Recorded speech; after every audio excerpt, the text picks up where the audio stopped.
پہلو خدمت خلق کا یہ بھی ہے کہ جس کو اللہ کے نبی صلی اللہ علیہ وسلم نے کہا کہ اگر تم انسانوں کی مدد کرو گے، اگر تم انسانوں کی خدمت کرو گے تو اللہ کی بندگی اور خدمت کرو گے.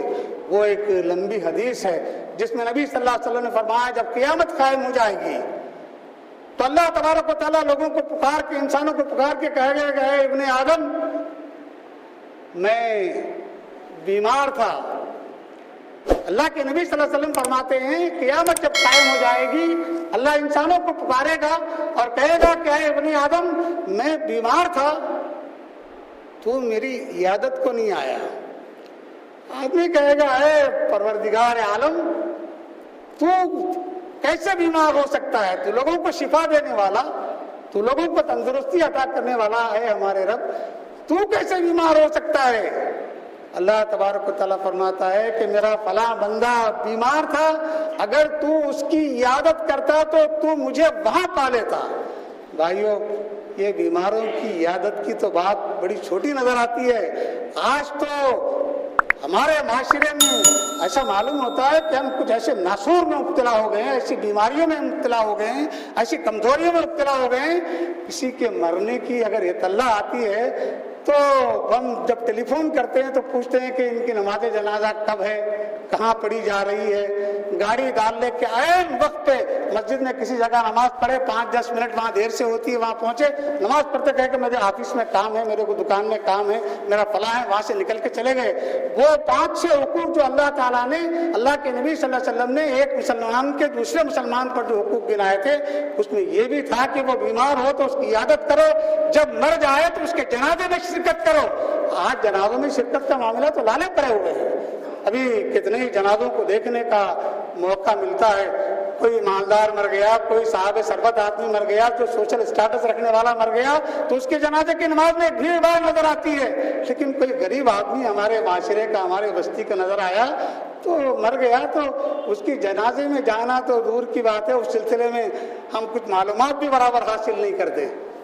یہ صورتحال پیدا ہو. میں نے برصغیر تذکرہ کیا، ہمیں اس بات کو مستحضر رکھنا چاہیے کہ ہمارے مسلمان بھائیوں پر وہ حقوق جس کا ہم بار بار واسطہ دیتے ہیں. مسلمان ایک جسم کے بعد ہے. اگر روہنگیا میں کچھ معاملہ ہو رہا ہے تو ہم بڑا معاملہ کر رہے ہیں، بڑی چیخ و پکار کر رہے ہیں، ہنگامہ کر رہے ہیں، حکومتوں سے مطالبہ کر رہے ہیں، عالم اسلام سے مطالبہ کر رہے ہیں. لیکن پڑوسی اگر مر جاتا ہے، غریب ہے، جز معاش تھا، کثیر العیال تھا، اس کا کوئی پرسان حال نہیں ہوتا. جب میں خدمت خلق کی بات کروں گا تو بتاؤں گا کہ پڑوسیوں کی کیا حالت اظہار ہوتی ہے، ان کی بیماری کیسی ہوتی ہے، ان کے بھوک پاک کیسے ہوتے ہیں، ان کے بچوں کے تعلیم کے مسائل کیسے ہوتے ہیں، ان کی بیٹیوں کے شادیوں کے مسائل کیسے ہوتے ہیں، ان کے گھروں کے اندر کیا صورتحال ہوتی ہے، کیسے زندگی گزارتے ہیں. میں نے کہا کہ نبی صلی اللہ علیہ وسلم نے فرمایا کہ اللہ قیامت کے دن انسانوں کو مخاطب کر کے کہا ہے ابن آدم، میں بیمار تھا، تو نے میری عیادت نہیں کی. میں ذرا غور کرتا ہوں، میرے کتنے ہی دوست ہیں، میرے کتنے ہی رشتہ دار ہیں، مجھے معلوم ہوتا ہے. میں مثال بتا رہا ہوں، میں آپ پہ تو ڈال کے بات نہیں کر سکتا. آپ بولیں گے ہم کو کیوں خواہ کے گھسیٹ رہے ہیں. میں اپنے ساتھ معلوم ہوتا ہے کہ بیمار ہیں. بیماری کے اندر مختلف مسائل آتے ہیں.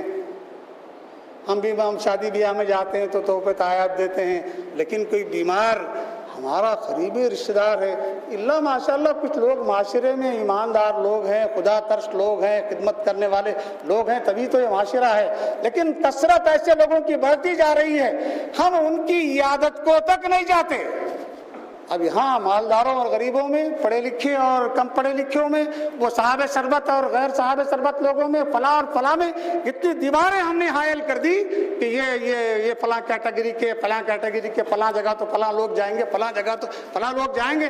اللہ قیامت کے دن ان سے پوچھے گا کہ وہ بیمار تھا تو تم نے اس کی عیادت کیوں نہیں کی؟ اگر تم وہاں جاتے اس کی عیادت کے لیے تو مجھے وہاں پاتے.